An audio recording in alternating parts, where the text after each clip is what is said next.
I found my microphone. I was gonna start blaming strangers, I guess. Just kidding. But, well, anyway, I got here and one of my parking spots was taken. At least one was free. And I started to think, okay, I should call them, I should go and kick them out. And it suddenly came to my mind, like, they don't even know I'm here, like, getting angry. They are just having their day. So I thought it was kind of stupid to get angry about that. And I decided, okay, I'm gonna stop wasting time in my head and I'm gonna go back to practicing mindfulness for 20 minutes. And it seemed difficult because your mind, it's really quick to tell you like, oh, but you're gonna waste it. You're gonna waste 20 minutes. But what else are you gonna do? I mean, you waste your time with much more stupid things all day. Like at this moment, I don't have anything to do but some reading. And I was like, what am I gonna do? Grab my phone? Oh, I also did that yesterday. I set a limit for socials for 1 hour a day. It sounds a lot, and maybe it is, but it's not counting YouTube because I do want to keep watching long-form videos. What I do want to see is short-form videos. I don't know if I talk about this, but there was this study recently about not only the bad effects TikTok has like in your anxiety and stuff, but also it is true that it's messing the concentration, the concentration span or focus span, and it robs us from our life because we waste a lot of time watching videos and then we waste a lot of time not putting attention to what we're doing. So it's a double whammy. So anyway, yeah, I'm trying to do this. I've been not grabbing my phone for a long while, for long periods of time on the day. But okay, I want to come back to the mindfulness. I sit for 20 minutes, and as I said, I started to think about, okay, I'm wasting my time. You should not do it. But this is what happens with your mind. It tries to go back to what is comfortable. So just grab your phone or distract yourself.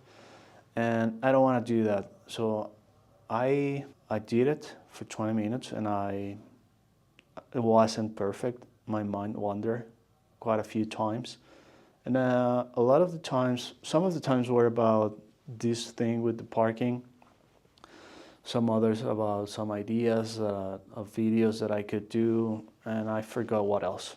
But it was nice to be able to catch it. And I also tried to do, when I was getting hooked by the thoughts about the parking spot, to do some loving kindness meditation.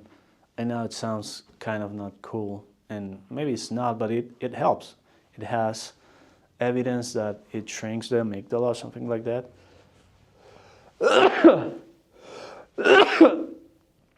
So it changes your brain literally because you are in a threat detection mode. So with this practice, you can change that and stop looking at everything as a threat. So you don't get anxious or angry, because anger, it sounds obvious, but we don't think about it much sometimes as an anxiety response. But if you think about it, it's the fight or flight response. It's not just the flight or freeze. It's fight or flight. And yeah, sometimes when you think you cannot escape, the only choice is fighting. But that brings me to something that I see here, is that we tend to try to deal with internal events the same as if they were external. And that's a paradox of, I don't know, mental health, I guess. Because when we were like evolving, our brain, when it detected a threat, it was probably an outside threat, a bear, a wolf, a stranger, a fire, cold. So, well, if you think about it, the main purpose of the brain is movement, first of all. emotion, movement, emozioni or motore, something like that.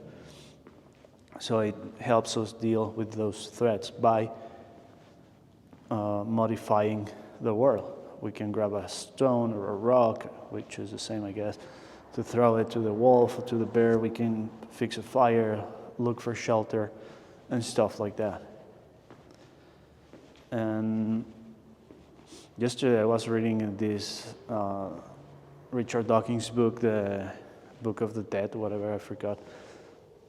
But it's the DNA Book of the Dead, I think.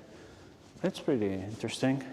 But I read something that in the topic, which is manipulation, and it says like in the physical world, when you want to manipulate an inanimate object, you use your muscles, you use your body to move it. But if you want to manipulate a being with a brain, you can use like signals. In case of the human, you can use your words or whatever. And it's kind of, it's probably where spells come from, when the mind-controlling spells come from. Words can be a mind-controlling spell, if you think about it.